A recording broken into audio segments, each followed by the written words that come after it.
विद्यार्थियों, Eklavya IAS academy में आपका एक बार फिर से स्वागत है।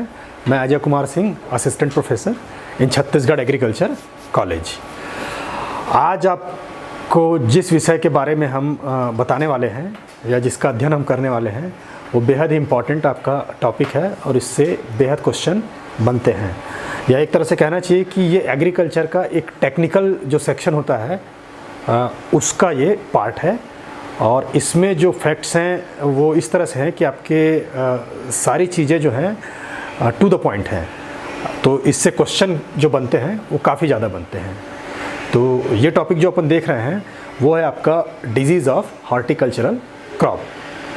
जो हॉर्टिकल्चरल क्रॉप्स में जो बीमारियां जो आती हैं वो उस बारे में हम इसमें डिस्कस कर रहे हैं। जैसा कि आप जानते हैं कि हॉर्टिकल्चरल जो क्रॉप्स हैं उसमें आपके जो फ्रूट क्रॉप्स भी आएंगे और आपके वेजिटेबल क्रॉप्स भी आएंगे और इसके अलावा जो प्लांटेशन वगैरह क्रॉप्स होते हैं वो भी आएंगे और जो ऑर्नामेंटल प्लांट्स हैं वो भी आएंगे।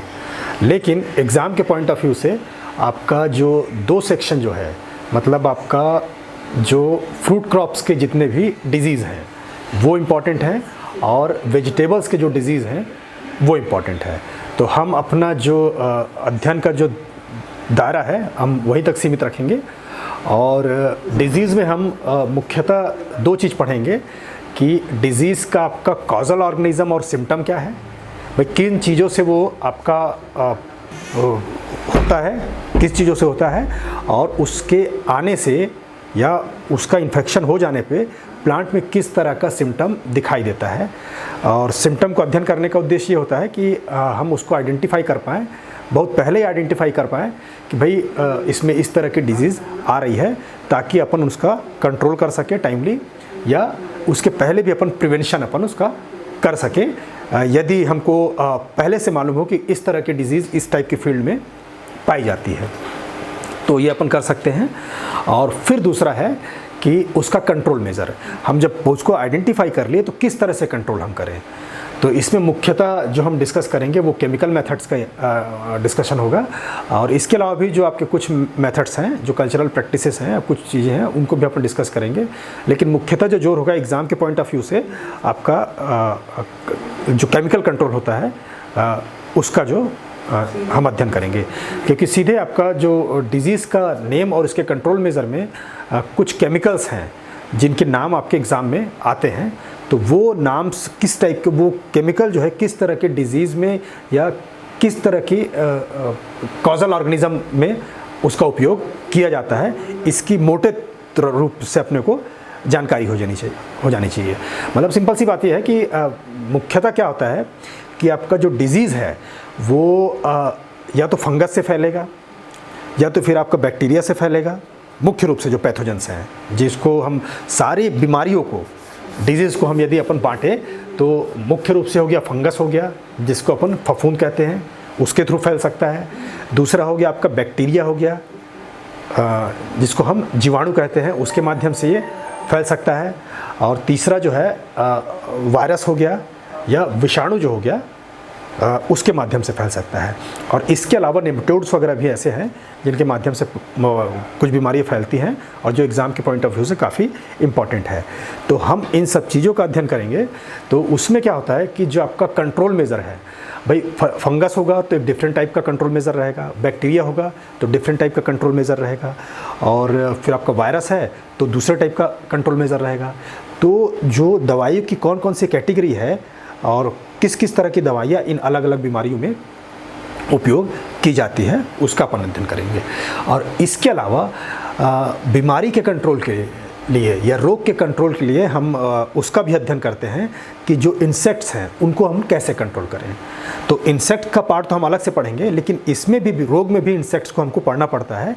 उसका कारण यह है कि ज़्यादातर जो वायरल डिजीज़ है उनको उनका जो कैरियर जो है, मतलब उनको एक जगह से दूसरी जगह फैलाने का काम कौन करता है, आपका इंसेक्ट करते हैं।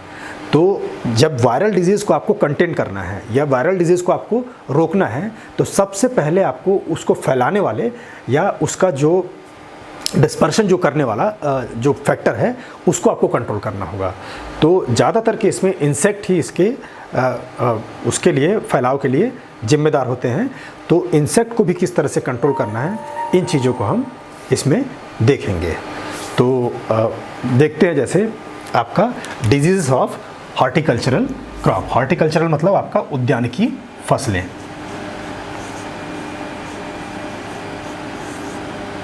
इनको बोलते हैं आपका उद्यानिकी फसलें।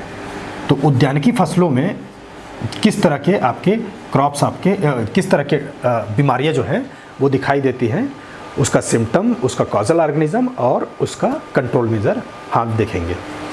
Next sir. तो पहले तो हम देखते हैं disease of mango crops.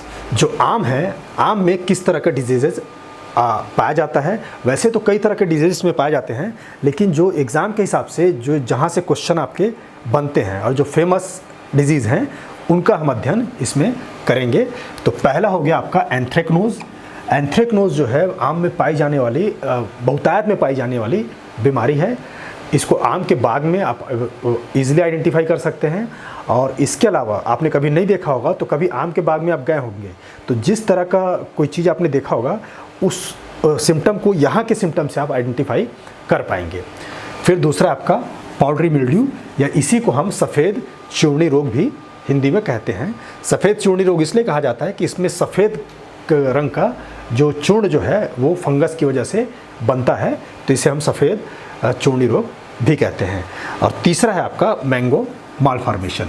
Mango malformation जो है वे आम का बेहद ही कॉमन रोग है और इसे आम का गुच्छा रोग कहते हैं, जिसमें आपके जो फ्लावर्स हैं उसके पेनिकल हैं, आम के जो पेनिकल हैं, पेनिकल आम का जो फ्लावर्स का सिंगल फ्लावर नहीं होता, इसमें आम का समूह होता है जिसको हम कलेक्टिव रूप से हम उसको पेनिकल कहते हैं। तो वो आपने कभी कभी आम के पेड़ में देखा होगा कि जो पेनिकल जो हैं वो इस तरह से आपस में ज्वाइन हो गए कि वो गुच्छे का रूप ले लिए हैं और इंडिविजुअल फ्लावर को उसमें पहचानना मुश्किल है। तो वो जो कारण होता है वो आम के गुच्छे रोग के कारण ही होता है। इसमें क्या होता है कि आपके पत्तियों में भी इसका इफेक्ट दिखाई देगा, पेटियोल्स में भी इफेक्ट दिखाई देगा, आपका स्टेम में भी इफेक्ट दिखाई देगा और फ्लावर्स में भी इसका इफेक्ट आपको दिखाई देगा। तो मुख्य रूप से इसके फ्लावर में जो है एक गुच्छा के आकार का पूरी संरचना पाई जाती है, इस वजह से इसको आम का गुच्छा रोग भी कहा जाता है। गुच्छा का मतलब जो इनके पेनिकल्स में जो गुच्छे पाए जाते हैं। Next sir. तो सबसे पहला हम ये देखेंगे एंथ्रेक्नोज। इसमें इसका कॉजल ऑर्गेनिज्म क्या है, सीओ का मतलब यहाँ पे कॉजल ऑर्गेनिज्म है और उसका सिम्टम क्या है। तो जो एंथ्रेक्नोज है वो फफूंद के द्वारा होता है, फफूंद जिसको हम इंग्लिश में फंगस बोलते हैं। और इसका जो कॉजल ऑर्गेनिज्म है ये बेहद इंपॉर्टेंट है, ये एग्ज़ाम में आपको पूछ सकता है। आपका कोलेट्रोट्राइकम ग्लियोस्पोरियोडस इसका जो फंगस है, मतलब कॉजल ऑर्गेनिज्म है, या जो फंगस इसको कॉज करता है उसका नाम कोलेट्रोट्राइकम ग्लियोस्पोरियोडस, ये इसका नाम है। तो ये बेहद इंपॉर्टेंट है और इसको आप ध्यान रखिएगा। इसके सिम्टम में हम देखते हैं कि सिम्टम में क्या है कि यहाँ पे जो लीव्स है जहाँ पे फंगस का अटैक होगा, जैसे इस जगह पे अपन देखें जहाँ पे फंगस का अटैक होगा वहाँ पे छोटे से आपको स्पॉट्स दिखाई देगा शुरू में, और फिर वो स्पॉट्स क्या होता है धीरे धीरे बढ़ता जाता है और एक तरह का एंगुलर जो स्पॉट होता है, एंगुलर मतलब आपको रेगुलर फीचर उसमें नहीं दिखाई देगा, कोई किसी अलग अलग एंगल्स में वो इस तरह का बना हुआ दिखाई देगा। और कहीं पे भी दो जो आपके लीजन्स बनेंगे, या एक तरह से लीजन्स अपन इसको बोल रहे हैं, जो घाव बने होंगे वो एक जैसे नहीं होंगे, वो धीरे धीरे क्या हो जाता जाएगा, इर्रेगुलर शेप में धीरे धीरे क्या होते जाएंगे, बढ़ते जाएंगे, और एक जगह का इर्रेगुलर शेप दूसरी जगह के इर्रेगुलर शेप से मिलकर एक बड़ा जो है वो इस तरह का लीजन वो प्रिपेयर करेंगे। तो इस तरह की चीज़ें यदि आपने लीफ में देखा है तो आप ये समझिए कि उसमें आपका फंगस का अटैक है और उसी को हम एंथ्रेक्नोज कहते हैं। तो इसके सिम्टम्स जो हैं ये आपको लीफ में भी दिखाई देंगे, ट्विक्स में भी दिखाई देंगे। ट्विक्स का मतलब है कि आपका जो टहनियाँ जो टहनी होती है, आपका मेन ब्रांच तो है ही, और उसके साथ जो सेकेंडरी ग्रोथ है, सेकेंडरी ग्रोथ के साथ जो और भी ग्रोथ टहनियाँ लगी होती हैं, वहाँ आप इसको देख सकते हैं। और फिर आपका पीटियोल्स मतलब वो पोर्शन जहाँ से लीफ जो है प्लांट के स्टेम से लगा होता है, मतलब ये जो है जिसको हम हिंदी में डंठल बोलते हैं, तो डंठल में भी इसका इफेक्ट दिखाई देता है। मतलब आपका लीव्स में भी, ट्विक्स में भी, डंठल्स में भी, और लास्ट में आपका जो फ्लावर का जो क्लस्टर होता है उसमें भी आपका लास्ट में नहीं, आई मीन सेकेंड लास्ट में आपका फ्लावर जो है उसमें भी आपका इसका सिम्टम दिखाई देगा, और लास्ट में फ्रूट में भी इसका सिम्टम दिखाई देता है। तो कहने का मतलब ये है कि एंथ्रेक्नोज आम में होने वाला एक ऐसा रोग है जो कि फंगस के द्वारा होता है, और ये प्लांट का ऐसा कोई भी पार्ट नहीं है जो मुख्य स्टेम को छोड़ के, ऐसा कोई भी पार्ट नहीं है जहाँ पे इसका प्रभाव नहीं दिखाई देता हो। मतलब आपका लीव्स में दिखाई देगा, डंठल में दिखाई देगा, आपका फल में दिखाई देगा, आपका फ्लावर में दिखाई देगा, और टहनियाँ जो हैं उसमें भी दिखाई देगा। तो सारे भाग में इस फंगस का प्रकोप होता है। तो इसीलिए पूछा जाता है कि एंथ्रेक्नोज के सिम्टम्स कहाँ आए जाते हैं। तो एक आपका इसमें ऑप्शन सीधे दिया रहेगा कि पेड़ के लगभग संपूर्ण भाग में, और किसी में दिया रहेगा आपका लीफ दिया रहेगा, किसी में आपका स्टेप दिया रहेगा। तो ऐसे केसेस में आपका जो सही आंसर है कि पेड़ के संपूर्ण भाग में इसके एंथ्रेक्नोज के सिम्टम्स दिखाई देते हैं। अब इसमें किस तरह से उसके सिम्टम्स दिखाई देंगे। लीव्स में क्या होगा कि लीजन्स मतलब आपके जो घाव है, छोटा सा घाव पहले से स्टार्ट होगा और धीरे धीरे क्या होगा वो बढ़ता जाएगा। धीरे धीरे बढ़ता क्या करेगा, वो पूरा का पूरा लीव्स जो है वो कवर कर लेगा। तो lesions start as small angular, शुरू में उसका जो आपका जो कलर होगा वो ब्राउन कलर का होगा। यदि ब्राउन कलर के एंगुलर स्पॉट आपके लीव्स में दिखाई दे रहे हैं, इसका मतलब ये है कि यहाँ पे एंथ्रेक्नोज के कॉजल ऑर्गेनिज्म मौजूद हैं और उसने अपना इन्फेक्शन फैलाना, या फंगस ने अपना इन्फेक्शन फैलाना चालू कर दिया है। और धीरे धीरे वो स्पॉट क्या होते जाएंगे, बढ़ते जाएंगे, और फिर आपका ये एक बड़ा एरिया जो है, एक डेड एरिया जो होता है वो प्रिपेयर कर लेते हैं। और इसके जो सिम्टम दिखाएंगे फ्रूट में भी दिखाई दे रहा है, जैसे आपके आप देख रहे हैं ये पूरे फ्रूट में लगभग ये कवर कर लिया गया है। और इसको और रखा जाए तो ये पूरे फ्रूट को क्या करेंगे, लगभग ये कवर कर लेंगे। हाँ, फिर इसका हम कंट्रोल मेज़र देखेंगे, या इसको किस तरह से हम नियंत्रित करते हैं। तो नियंत्रण के लिए एंथ्रेक्नोज में बेसिकली फंजीसाइड का अपन उपयोग करते हैं। चूँकि फंगस है तो फंजीसाइड एक ऐसा केमिकल है जो कि फंगस को किल करने का काम करता है। इसमें हमको जानने लायक ये बात ज़्यादा ज़रूरी होती है कि हम किस तरह के फंजीसाइड का यूज़ कर रहे हैं, मतलब किस कैटेगरी का है और उसका नाम क्या है, और उसका कंसंट्रेशन का जो परसेंट वो कितना है। क्योंकि अलग अलग सांद्रता का जो अलग अलग सांद्रता का जो केमिकल होगा उसके एप्लीकेशन का जो तरीका होता है वो आपका अलग अलग होता है। और इसके अलावा बाज़ार में हमको कुछ इस तरह के भी केमिकल्स मिलेंगे जो दो फंजीसाइड का कॉम्बिनेशन होते हैं, तो उसका भी हम यहाँ पे अध्ययन करेंगे। तो सबसे पहले जो हम इसमें ये कर रहे हैं कि स्प्रेइंग ऑफ कार्बेंडाजिम। कार्बेंडाजिम क्या है, एक फंजीसाइड है जिसको हम फंगस के कंट्रोल के लिए उपयोग में लाते हैं, फंगस के कंट्रोल के लिए उपयोग में लाते हैं, फंगस के कंट्रोल के लिए उपयोग में लाते हैं। तो इसको ध्यान रखिएगा कि कार्बेंडाजिम किस तरह का आपका क्या है। ये आपका ना तो बैक्टीरियासाइड है, ना तो आपका कोई और केमिकल है। ये एक मतलब फंगस है, फंजीसाइड है, और इसके माध्यम से हम फंगस को कंट्रोल करते हैं। और इसका 0.1% ये मार्केट में अवेलेबल है। या तो हम इसका स्प्रेइंग करेंगे, या फिर मैनकोजेब भी एक तरह का फंजीसाइड है। तो फंजीसाइड की जब जिक्र होगा तो हम कार्बेंडाजिम को भी फंजीसाइड के रूप में जानेंगे और मैनकोजेब को भी फंजीसाइड के रूप में जानेंगे। या फिर spraying of the tree twice with the carbendazim या फिर मैनकोजेब। या तो हम कार्बेंडाजिम का ही उपयोग करें या फिर मैनकोजेब का उपयोग करें। और इसके अलावा भी तीसरा आपके पास ये होता है कि कॉम्बिनेशन ऑफ कार्बेंडाजिम 12% और मैनकोजेब 63%। इन दोनों का जो कॉम्बिनेशन है उसका भी अपन उपयोग कर सकते हैं, जो कि उन दोनों के इंडिविजुअल यूज़ की अपेक्षा ज़्यादा इफेक्टिव होता है। यदि हम कार्बेंडाजिम को अकेले यूज़ करें और मेनकोजेब को अकेले यूज़ करें तो उसकी अपेक्षा जो होता है आपका इन दोनों का जो कॉम्बिनेशन है वो ज़्यादा इफेक्टिव होता है। तो इसमें कॉम्बिनेशन में आपका वो पूछता है कि उसका कंसंट्रेशन लेवल क्या है। तो इसमें दिया रहेगा कि कॉम्बिनेशन ऑफ कार्बेंडाजिम आपका 12% और ये आपका मेनकोजेब आपका 63%। तो ये आपको जब एग्ज़ाम में पूछेगा तो इन दोनों के परसेंट, केमिकल का नाम आपका सेम रहेगा लेकिन दोनों के परसेंट जो है वो अलग अलग दे सकता है। तो इनका कॉम्बिनेशन, इसको ध्यान रखिएगा। इसका जो छिड़काव करते हैं अपन 15 दिन के इंटरवल पे अपन करते हैं। अब जब जब आपका जैसे टाइम आएगा, यदि फ्लावरिंग का टाइम आया उस दौरान भी करते हैं, और आपका न्यू शूट्स आएंगे या आपके लीव्स आएंगे उस दौरान भी हम करते हैं। तो combination of carbendazim 12% plus mancozeb 63% at the rate of 15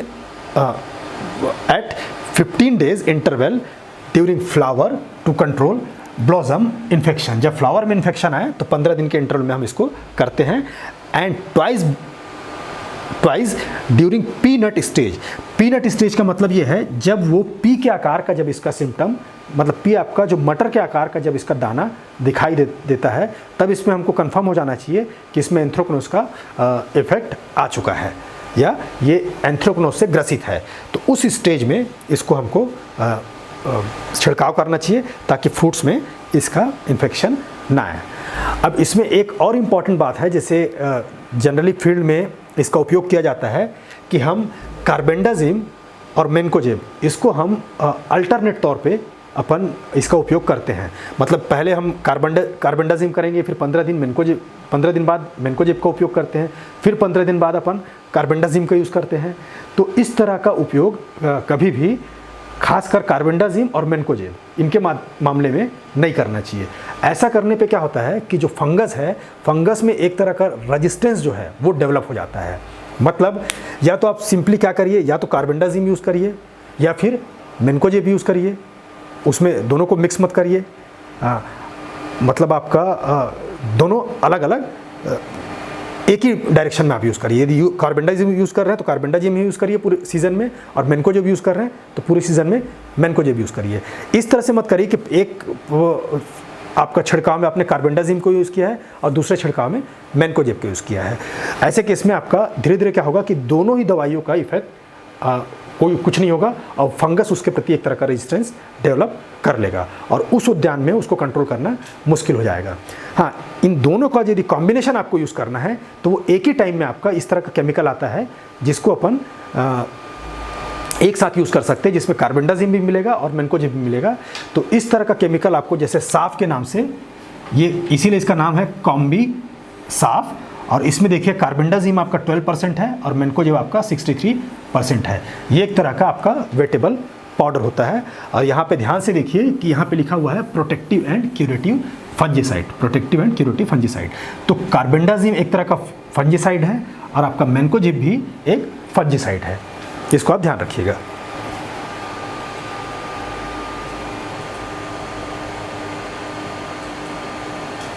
फिर आपका है दूसरा पाउडरी मिल्ड्यू ऑफ मैंगो, या पाउडरी मिल्ड्यू को अपन सफ़ेद चूर्णी रोग भी कहते हैं, क्योंकि इस तरह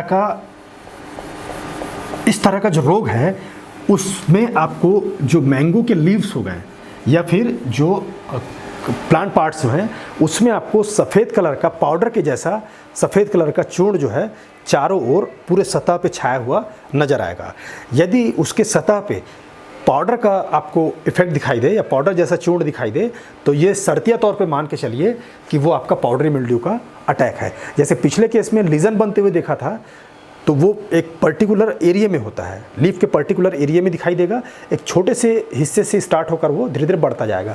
लेकिन पाउडरी मिल्ड्यू में जो फंगस का जो अटैक होगा, ये भी फंगस से जनित रोग है, फंगस का जो अटैक होगा वो पूरे लीफ पे या पूरे जो इन्फ्लोरेसेंस है, इसका जो पेनिकल है उस पर धीरे धीरे एक वाइट पाउडर की तरह से, जैसे कोई हल्का सा मतलब कहना चाहिए कि बेहद फाइन पाउडर को उसने क्या किया, डस्ट किया हुआ है, डस्टिंग मेथड से क्या किया, उसको डस्ट किया हुआ है और पूरा एरिया जो है उस पाउडर से कवर होगा। तो इसका जो कॉजल ऑर्गेनिज्म है वो है आपका ओडियम या ओडियम मैंजीफेरी। ये भी इंपॉर्टेंट चीज़ है कि पाउडरी मिल्ड्यू का कॉजल ऑर्गेनिज्म आपका क्या है, तो ओडियम मैंजीफेरी। ये भी एक तरह का फफूंद जनित रोग है या फंगस रिलेटेड डिजीज़ है। अब इसमें सिम्टम ये है कि देखिए लीव्स, देखिए लीव्स में आपका ये बेसिकली हरे कलर का होना चाहिए, है ना, लेकिन पूरा फंगस ने इस तरह से ग्रोथ किया है कि पूरा वाइट कलर का दिखाई दे रहा है। इसके नीचे की सरफेस पे देखेंगे तो इसी टाइप का वाइट कलर का आपको पाउडर इसमें दिखाई देगा। और ये पाउडर जो है ये पूरे डंठल वगैरह से लेके सभी प्लांट पार्ट्स में आपको इसमें दिखाई देगा। तो इसमें सिम्टम है आपका appearance of a whitish powdery growth of the fungus on leaves. ये लीव्स में भी आएगा, पेनिकल्स में भी दिखाई देगा। पेनिकल्स मतलब जो आपका इनका जो फ्लावर्स है, जो फ्लावर का जो फ्लावर क्लस्टर में पाया जाता है आम में, उसको अपन पेनिकल कहते हैं। एंड यंग फ्रूट्स, ये यंग फ्रूट्स में भी दिखाई देगा। हाँ, बड़े जो फ्रूट्स होते हैं उसमें इसका इफेक्ट वे उस तरह से दिखाई नहीं देता, यंग फ्रूट्स में दिखाई देंगे। और यंग फ्रूट्स के दौरान इसको यदि क्योर कर लिया जाए तो आपको आम का उत्पादन सही रूप से मिल सकता है। तो young fruits which later turns brown and fall, धीरे धीरे क्या होता है वो सड़ना चालू हो जाता है। यदि यंग फ्रूट पे उसका अटैक हुआ तो धीरे धीरे वो सड़ के गिरना चालू हो जाएगा यदि उसको कंट्रोल नहीं किया गया। The whitish growth can also be seen on the under surface of young infected leave. इसका जो पाउडरी जो वो आपका जो सिम्टम है वो आपका नीचे के सरफेस में भी आपको दिखाई देगा। Infected leaves which becomes distorted, और वो क्या है, हल्का सा आपका एक तरह से मुड़ा हुआ या उसका शेप जो है वो आपका बिगड़ जाता है। इस तरह के डिजीज़ में आपको इस तरह का सिम्टम दिखाई देगा। अब देखेंगे कि इसका कंट्रोल मेज़र हम किस तरह से करते हैं। या पाउडरी मिल्ड्यू में और इसका सिम्टम देख लीजिए। इसके पहले हमने देखा है कि भी लीफ में किस तरह का सिम्टम दिखाई देता है। और ये देखिए, ये इनका जो पेनिकल है, पेनिकल में हल्का सा आपको सब जगह पे पाउडरी ग्रोथ जो है, ये इसके पेनिकल का जो कलर है आपका रेड और एक तरह से कहना चाहिए कि रेड ब्राउन कलर का आपको दिखाई देगा यदि स्वस्थ अवस्था में है। स्वस्थ अवस्था में है तो रेड ब्राउन कलर का दिखाई देगा। लेकिन यदि आपका फंगस का अटैक है तो उस केस में क्या होगा कि ये पूरा का पूरा एक वाइटिश ग्रोथ और एक कहना चाहिए कि ग्रे कलर जैसा इसमें एक इफ़ेक्ट आपको दिखाई देगा। और यदि इसका सीवियर इफेक्ट हुआ तो सीवियर इफेक्ट के केस में क्या होता है, ये देखिए कि पूरी तरह से वाइट आपको दिखाई देगा। इसमें आप एक चीज़ ध्यान रखिएगा कि यदि इसका जो इफेक्ट जो है जैसे आपका ग्रे कलर का है, हल्के से ग्रे कलर का है, इसका मतलब ये है कि अभी इनमें आपका डिजीज़ का सिम्टम स्टार्ट हुआ है और धीरे धीरे फैल रहा है। तो उस दौरान इस चीज़ को कंट्रोल किया जा सकता है। और यदि इस तरह की स्टेज में यदि आया है तो इसमें कंट्रोल करना बेहद मुश्किल होता है। और पाउडरी मिल्ड्यू में सबसे अच्छी बात ये होती है कि जब अक्टूबर के टाइम पे, जब इसमें फ्लावर नहीं आए होते हैं, फ्लावर आने का टाइम होता है, तो अक्टूबर के टाइम पे ही इस पर यदि आपका NAA या नैप्थलिक एसिटिक एसिड उसका छिड़काव कर दिया जाए तो इसमें इस रोग की संभावना बेहद कम हो जाती है, नहीं के बराबर हो जाती है। तो अक्टूबर के टाइम पे चाहे उसमें डिजीज़ आया हो चाहे ना आया हो, अपन नैप्थलिक एसिटिक एसिड का छिड़काव इस पर कर देते हैं। तो जैसा आपका कंट्रोल मेज़र है, control measure 3 spray of fungicide at the different stages starting with the wettable sulphur. हाँ, इस पर बेसिकली इसको कंट्रोल करने के लिए अपन सल्फ़र का उपयोग करते हैं। तो मार्केट में आपका सल्फेज करके एक फंजीसाइड आता है, उसका अपन उपयोग करते हैं। बेसिकली इसमें 3 टाइप के फंजीसाइड का अपन क्रम में उपयोग करते हैं। तो जिसमें एक आपका सल्फ़र बेस्ड है जो कि आप वेटेबल पाउडर के रूप में आपका अवेलेबल मार्केट में अवेलेबल है at the time of panicle initiation, जब पेनिकल निकलने वाला है या फ्लावर्स आपका निकल रहा है और इसके रोग के आपको प्रकोप दिखाई दे रहे हैं उस दौरान। फिर उसके बाद फॉलोड बाई आपका डाइनोकैप भी आपका 0.1%, सब्सिक्वेंटली फॉलोड बाई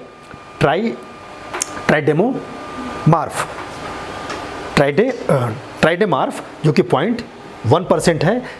15 से 20 दिन के इंटरवल पे अपन इसको करते हैं। मतलब 15 सबसे पहले हमने छिड़काव पेनिकल इनिशिएशन के स्टेज पे क्या किया, सल्फाज का छिड़काव किया। फिर उसके बाद आपका डाइनोकार्प 15 दिन बाद, और फिर उसके बाद आपका ट्राइडेमार्फ इसका अपन ने उपयोग किया। जैसे ट्राइडोमार्प का यहाँ पे दिया है 75% EC, तो इसका उपयोग अपन लास्ट में करते हैं और सल्फर का उपयोग सबसे पहले करते हैं। फिर आपका है मैंगो मालफॉर्मेशन। मैंगो मालफॉर्मेशन भी एक तरह का फफूंद जनित रोग है, और जैसा कि आपको मैंने सिम्टम उसमें बताया कि कंट्रोल के लिए यदि हम अक्टूबर के माह में हम नेफ्थलिक NaA का अपन छिड़काव कर दिए तो इस डिजीज़ के भी आने की संभावना बेहद कम हो जाती है। इसको हम आम का गुच्छा रोग भी कहते हैं, क्योंकि इसमें क्या होता है कि इसका जो फ्लावर है वो गुच्छे गुच्छे के रूप में आपका डिस्टॉर्ट हो जाता है और वो इकट्ठा हो जाता है। मतलब एक तरह से फ्लावर का, पूरे फ्लावर जो अलग अलग होते हैं एक समूह में, उन सब का फ्यूज़न होके एक तरह का गुच्छा दिखाई देगा। मतलब आपको कोई स्पष्ट फ्लावर जैसा फीलिंग नहीं आएगा, एक गुच्छा दिखाई देगा, और जो कि आपका अब इसमें फ्रूट की संभावना पूरी तरह से ख़त्म होती है। यदि इस तरह का रोग पेड़ों में दिखाई दे तो सबसे बेहतर उपाय होता है कि जब ये दिखाई दे तो इसको काट कर अलग कर दिया जाए, और या तो इसको जला दिया जाए या फिर सॉइल के अंदर इसको गहरे गड्ढे में डाल दिया जाए। यदि आसपास भी उसको फेंक दिए तो उस केस में भी क्या है, ये डिजीज़ धीरे धीरे फैलता रहता है। तो इसका जो कॉजल ऑर्गेनिज्म है वो है आपका फ्यूजेरियम मोनेलिफॉर्मी। ये भी आपका इम्पॉर्टेंट है कि मैंगो जो माल फॉर्मेशन है वो किस फंगस की वजह से होता है, तो वो है आपका फ्यूजेरियम मोनेलिफॉर्मी। ये फफूंद जनित आपका रोग है, और सिम्टम जो है इसका कि एबनॉर्मल डेवलपमेंट ऑफ सूट्स मतलब आपका जो स्टेम्स जो मिलेंगे उसका जो ग्रोथ है वो आपका नॉर्मल नहीं होता। मतलब कहीं से टेढ़ा दिखेगा, कहीं पे वो आपका घुमा हुआ दिखेगा। मतलब नॉर्मल जैसी ग्रोथ होनी चाहिए, सीधी स्पष्ट ग्रोथ होनी चाहिए, उस टाइप की ग्रोथ इसमें आपको नहीं दिखेगी। Development of shoot and flower are common sign of mango malformation disease. मतलब एबनॉर्मल ग्रोथ आपको कहीं पे भी दिखाई दे रहा है, जैसे ये दिखाई दे रहा है, ये गुच्छा टाइप का दिख रहा है, ये नॉर्मल नहीं है। यहाँ पे कायदे से क्या होना चाहिए था कि आपका फ्लावर्स का निर्माण होना चाहिए था, लेकिन फ्लावर्स की जगह यहाँ पे फ्लावर जैसा कोई भी अपीयरेंस आपको नहीं आएगा। तो इसको भी अपन एक तरह से क्या कहेंगे, एबनॉर्मल ग्रोथ कहेंगे। और यहाँ पे देखिए, यहाँ पे तो वो पूरा डिजीज़ जो है एक आपका एडवांस स्टेज में आ गया है। तो यहाँ पे आपका स्पष्ट रूप से ये है कि मैंगो मालफॉर्मेशन का प्रकोप आ गया है।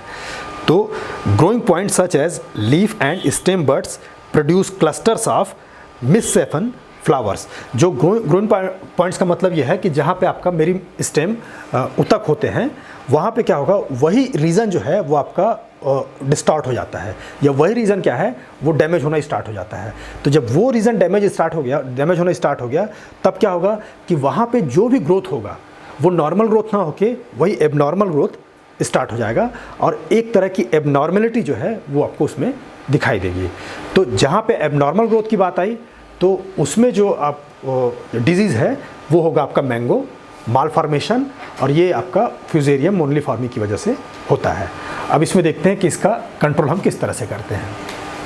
तो इसका कंट्रोल जो है, बेस्ट कंट्रोल इसका भी ये है, और बेसिकली इसी का नेफ्थलिक जो एसिटिक एसिड का जो छिड़काव करते हैं वो इसी के लिए अपन करते हैं, लेकिन उसके थ्रू भी कई सारे और डिजीज़ जो हैं वो आपके इससे कंट्रोल हो जाते हैं। तो incidence reduce by spraying 100 to 200 ppm। 200 ppm मतलब आपका पार्ट्स पर मिलियन। पार्ट्स पर मिलियन का मतलब यह है कि 1 बाई रिस्पेक्ट आपका 10⁻⁻⁶ के रिस्पेक्ट में हम इसका कंसंट्रेशन क्रिएट करते हैं, और ये 10⁻⁶ के इसमें कर रहे हैं, इसका मतलब बहुत ही कम मात्रा जो है हम केमिकल का उपयोग करते हैं।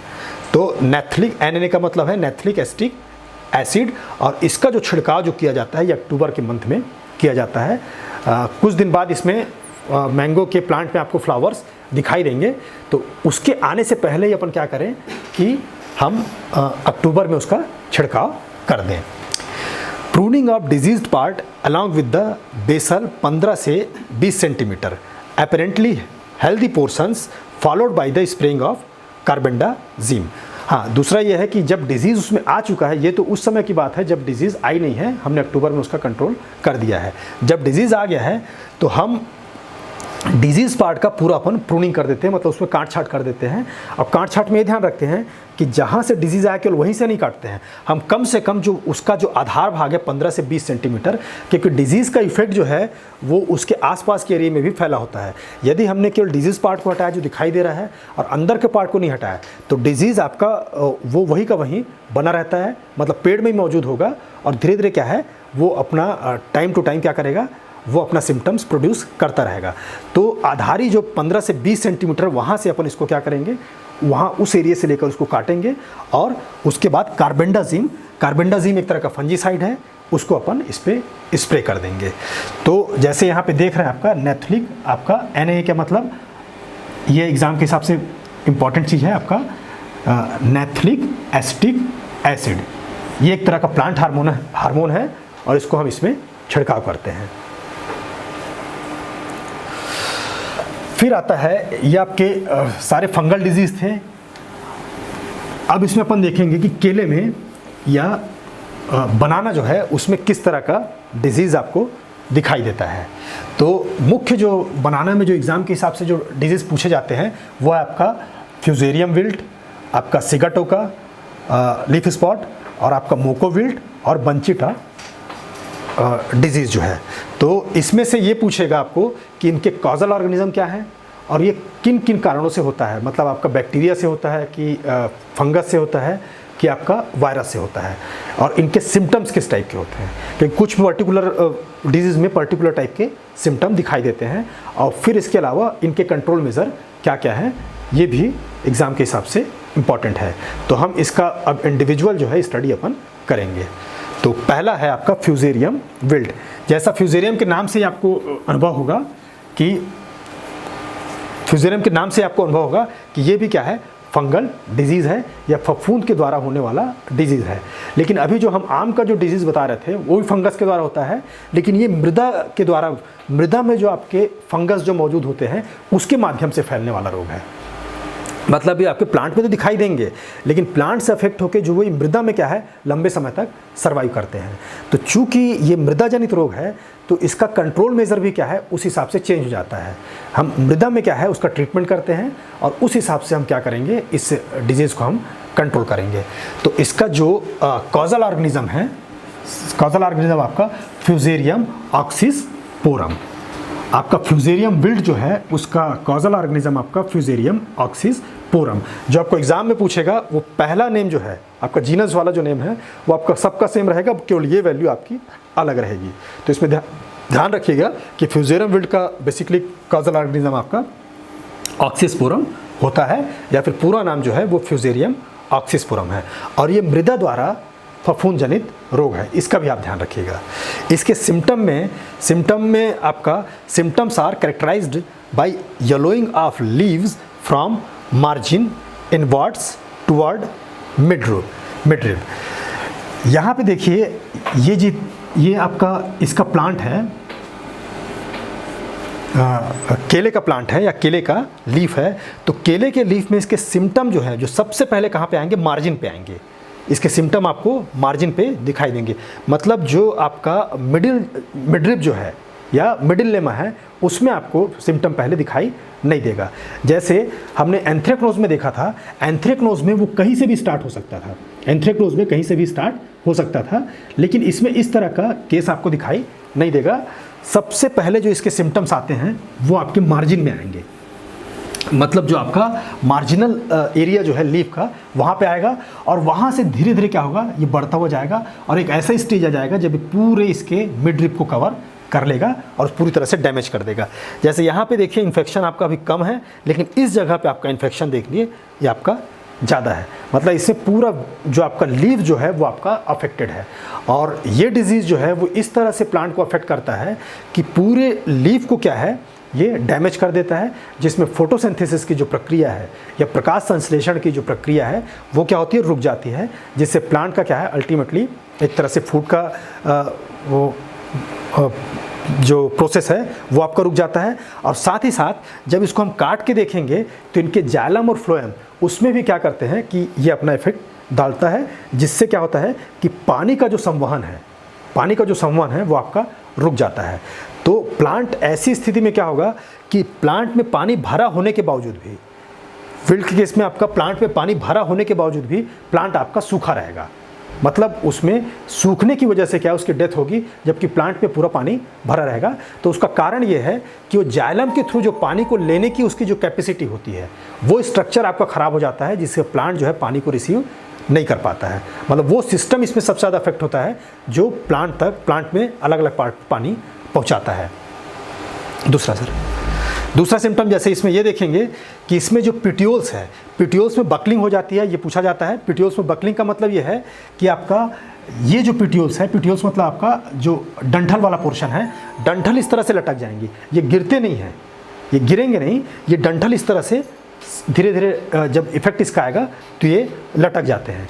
तो इसका एक ये पूछता है कि बकलिंग ऑफ द लीफ बनाना में जो है वो किस डिजीज़ में पाया जाता है। तो ये इसका एक इम्पॉर्टेंट कैरेक्टरिस्टिक्स है। तो petiole buckling takes place as a result leaves hang around the pseudoid stem forming yellow skirt like pattern। इसमें यही पूछा जाता है कि आपका स्कर्ट लाइक पैटर्न जो है वो किस डिजीज़ में पाया जाता है। तो जैसे देखिए यहाँ पे जब ये पूरी तरह से पीला हो जाएगा, मतलब ऐसी स्टेज में नहीं, ये बकलिंग उस स्टेज में होता है जब ये पूरा पीला हो जाएगा तब क्या है बकलिंग वाली स्टेज आती है। यदि ये क्या होगा हरा रहेगा या थोड़ी मात्रा में भी हरा है तो बकलिंग वाली स्टेज इसमें नहीं आती है। मतलब क्या होगा जब ये पूरा पीला होगा तो बकलिंग वाली स्टेज आ जाएगी। और ये इस तरह से जैसे स्कर्ट होता है वैसे पीले रंग के स्कर्ट के प्रकार से ये दिखाई देगा। तो ये भी एक इसका एक इम्पॉर्टेंट सिम्टम है। The emerging heart leaf dies. हाँ, यदि इस तरह का स्टेज प्लांट में आ चुका है तब इसका मतलब यह है कि प्लांट जो है ये पूरी तरह से अफेक्टेड हो गया है। अब इसको ज़्यादा बेहतर है कि या तो इसको काट के या इसको दूसरी जगह पे इसको हटा के ले जाया जाए ताकि और कहीं इन्फेक्शन ना फैले। ऐसी स्टेज में क्या होता है कि जो आपका लीव्स आएगा या हार्ट लीफ जो बीच का लीफ होता है वो क्या होगा धीरे धीरे डाइज होना चालू हो जाना आएगा। मतलब वो लीफ आते ही क्या होगा मरने की क्रिया या उसमें भी डिजीज़ का इन्फेक्शन आना स्टार्ट हो जाएगा। तो इसका मतलब है अब प्लांट के सर्वाइव होने के चांसेस बेहद ही कम है on the disease dies and only few erect leaves are seen on disease plant. As the disease progresses the younger leaves collapse. फिर जो और भी लीव्स आएंगे धीरे धीरे क्या हो खत्म होते जाएंगे until the entire canopy consist of dead or drying leaves. मतलब ये प्रोसेस तब तक चलता रहेगा जब तक कि पूरा का पूरा सारा लीफ या सारा कैनोपी इसका ख़त्म ना हो जाए। Longitudinal splitting of the pseudostem is seen in the advance stage. हाँ, लॉन्गिट्यूडनल मतलब फिर जब ये पूरी तरह से जब डिजीज़ आपका अभी पूरी तरह से इन्फेक्शन इसमें नहीं आया है, क्योंकि इसमें अभी भी कई पौधे ऐसे हैं जो कि सर्वाइव कर सकते हैं और प्लांट को अच्छे स्टेज पे लेके जा सकते हैं यदि इन चीज़ों को हटा दिया जाए। लेकिन बहुत ज़्यादा यदि इसमें क्या होगा इफ़ेक्ट यदि आपका आता है, बेहद ज़्यादा इफेक्ट आता है, तो एडवांस स्टेज में इसमें जो स्यूडोस्टेम है, जैसे कि आप जानते होंगे कि केला में जो है आपका ट्रू स्टेम नहीं पाया जाता, वो एक तरह का क्या है स्यूडोस्टेम है। तो स्यूडोस्टेम में एक तरह का लॉन्गिट्यूडनल जो है आपका क्या होता है कि आपका ब्रेकअप हो जाता है। मतलब वो आपका लंबवत रूप से क्या है टूट के अलग हो जाएगा। तो ऐसी स्टेज में प्लांट का सर्वाइव करना बेहद मुश्किल है। तो लॉन्गिट्यूडनल जो ब्रेकअप जो होता है वो आपका ध्यान रखिएगा फ्यूजेरियम विल्ट में पाया जाता है।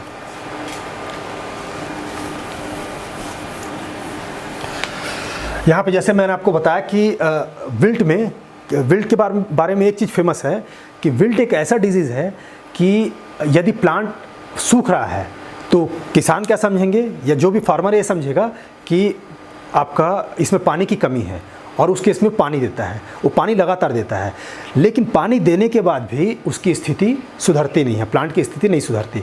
उसका कुल कारण यह है कि पानी की वजह से वो सूखा है, पानी की वजह से सूखा है, लेकिन पौधे की जो पानी को लेने की कैपेसिटी जो है या पानी को लेने का जो मैकेनिज़्म है वही डिस्टर्ब हो गया है।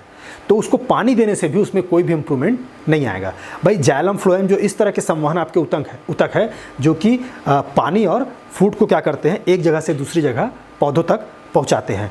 जब उन उतक में ही क्या हो जाएगा आपका डैमेज हो गया तो पानी का संवहन एक जगह से दूसरी जगह पे नहीं हो पाता, या रूट से पानी का संवहन पौधे के विभिन्न भागों में नहीं हो पाता। तो प्लांट के सर्वाइव करने के चांसेस नहीं रहते हैं, या इसी को हम क्या कहते हैं, विल्ड कहते हैं। तो यहाँ पे देखिए जैसे इसका जो जाइलम फ्लोएम है इसमें आपका एक तरह का इफेक्ट दिखाई दे रहा है। ये देखिए ब्राउन कलर का जो है आपका इस तरह का जो है आपको सिम्टम यहाँ पे दिखाई देगा। और साथ में यहाँ पे भी देखिए, यहाँ पे क्लीन कट आपको इसका कैम्बियम जो है फॉर्मेशन वो दिखाई देना चाहिए, लेकिन यहाँ सब जगह आपको दागदार कैम्बियम का फॉर्मेशन दिखाई दे रहा है। ये इस तरह से अलग अलग ऊतक होती हैं जो कि क्या है, अफेक्टेड हो गई हैं। और यहाँ पे प्लांट को क्या है, पानी रहने के बावजूद भी उसको पानी का जो संवहन है या पानी उसके विभिन्न पार्ट्स को प्राप्त नहीं हो रहा है।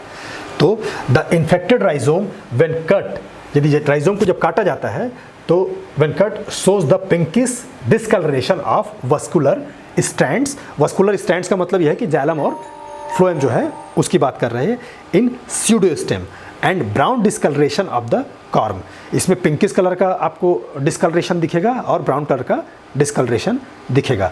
The cut end of corm, हाँ एक और चीज़ है कि इसका जो कॉर्म होता है, कॉर्म को जब काटा जाता है तो उसमें रॉटन फिश की स्मेल आती है। ये भी एग्जाम के हिसाब से इम्पॉर्टेंट है। मतलब सड़े हुए मछली की गंध किस उस बीमारी में आएगी, तो उसका जो नाम होगा आपका फ्यूजेरियम विल्ट होगा। मतलब सड़े हुए मछली की गंध फ्यूजेरियम विल्ट में आपको दिखाई देती है। Next sir.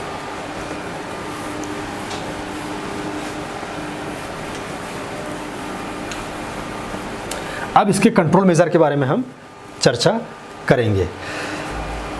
फ्यूजेरियम ऑक्सीस्पोरम एक उस तरह का फंगस है जो कि लंबे समय तक मृदा में सर्वाइव करने के लिए जाना जाता है।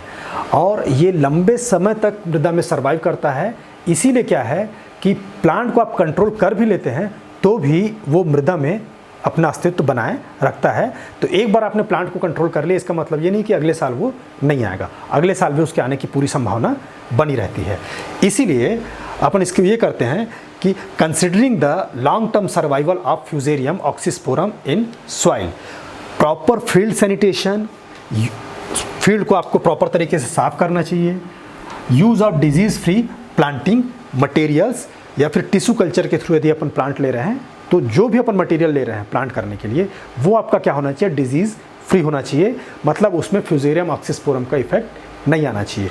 ये प्रीवियस जो पेरेंटिंग मटेरियल है वहाँ से भी क्या है, ये मृदा से भी आता है, और प्रीवियस पेरेंटिंग मटेरियल जो है या पेरेंटिंग मटेरियल जो यूज़ कर रहे हैं वहाँ से भी ये आता है। और severely affected plants should be uprooted and burn. जो बहुत ज़्यादा अफेक्टेड प्लांट है उसको फील्ड से हटा देना चाहिए और उसे जला देना चाहिए। हाँ, इसे यहाँ पे ध्यान रखना है कि इस तरह के प्लांट को हम गड्ढा खोद के या सॉइल में कभी भी नहीं डालते हैं, क्योंकि सॉइल में डालेंगे तो उसका जो फंगस है वो उसको एक बेहतरीन होस्ट मिलेगा और सॉइल में वो सर्वाइव करता रहेगा। तो अब अपन नेक्स्ट देखेंगे कि आपका जो वेजिटेबल्स में है या सब्जियों में और कौन कौन से डिजीज़ जो है आते हैं और उस डिजीज़ के मेन आपके कौन कौन से कारण हैं। जैसे मुख्य तौर पे देखा जाए तो जो डिजीज़ है वो फंगस की वजह से हो सकता है, या फिर आपका बैक्टीरिया की वजह से हो सकता है, या फिर आपका एक तरह से वायरस की तरह से हो सकता है। तो फंगस, बैक्टीरिया और वायरस में तीनों में आपका मेजर डिफरेंस ये है कि वायरस जो है वो आपका इंसेक्ट जो है उसको एक वेक्टर चाहिए एक जगह से दूसरी जगह फैलने के लिए। वायरस आपका ऑटोमेटिकली या अपने से वो चीज़ फैल नहीं सकता, जबकि फंगस और जीवाणु में, बैक्टीरिया में इस तरह की कोई भी बाध्यता नहीं है। मतलब फंगस अपने सोर्स से भी या वाटर के थ्रू या फिर इम्प्लीमेंट्स के थ्रू इन सब के माध्यम से वो फैल सकता है। तो इसमें जैसे वेजिटेबल में एक और अपन देखेंगे आपका विल्ट ऑफ वेजिटेबल क्रॉप्स। तो ये आपका इसका कॉजल ऑर्गेनिज्म आपका फ्यूजेरियम स्पीसीज़, और ये भी आपका फंगल डिसीज़ है। मतलब ये भी आपका फंगस के द्वारा होने वाला डिजीज़ है।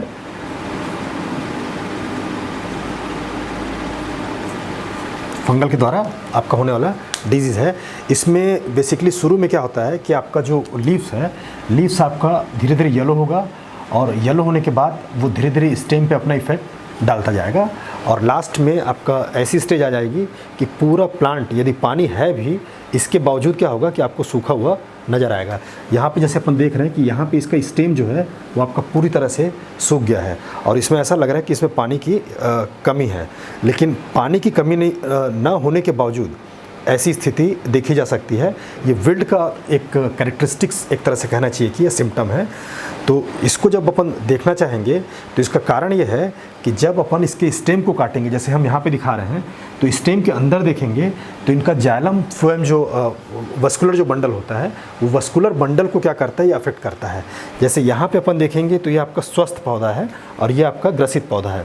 तो स्वस्थ पौधे में आप देख रहे हैं कि इसका वस्कुलर बंडल बिल्कुल इंटैक्ट है और ठीक है, जबकि इस केस में क्या है कि इसका जो वस्कुलर बंडल क्या है, वो आपका अफेक्टेड हो गया है।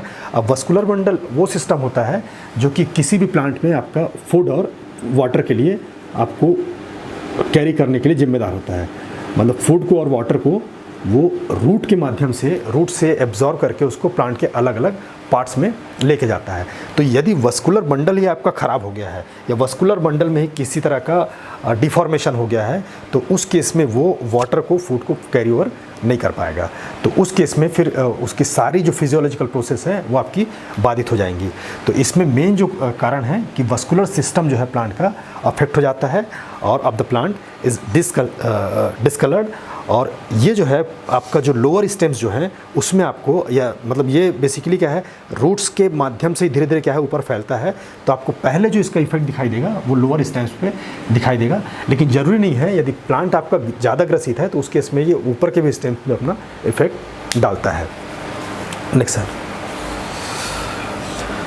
अब चूँकि ये क्या है, फंगल आपका डिजीज़ है, इसलिए इसको जो ठीक करने का उपाय भी अपन फंजीसाइड का उपयोग करते हैं, या फिर सॉइल के माध्यम से। चूँकि ये जो विल्ट जो है वो सॉइल के माध्यम से, या सॉइल बोर्न फंगस है, सॉइल के माध्यम से प्लांट में जाता है। या तो क्या होगा, ये प्लांटिंग मटेरियल के थ्रू आएगा, या फिर क्या होगा, आपका सॉइल के माध्यम से ये क्रॉप में आएगा। तो सबसे पहले अपन क्या करते हैं कि जो पहला प्रोसेस हम लोग का ये होता है कि हम सॉइल को क्या करें कि आप उस तरह से अपन प्रिपेयर करें कि उसमें फंगस का जो अटैक है वो ख़त्म हो जाए। तो जैसे इसमें क्या किया है कि आपका ड्रेंचिंग ऑफ आपका बोर्डेक्स मिक्सचर अपन 1% यूज़ कर सकते हैं, या फिर केमिकल कंट्रोल में आपका कॉपर ऑक्सीक्लोराइड का यूज़ कर सकते हैं, या फिर अपन स्यूडोमोनास फ्लोरेसेंस जो है उसको अपन सीड ट्रीटमेंट के तौर पे यूज़ कर सकते हैं, जिसमें उसकी मात्रा अपन लेते हैं 10 ग्राम प्रति केजी ऑफ सीड।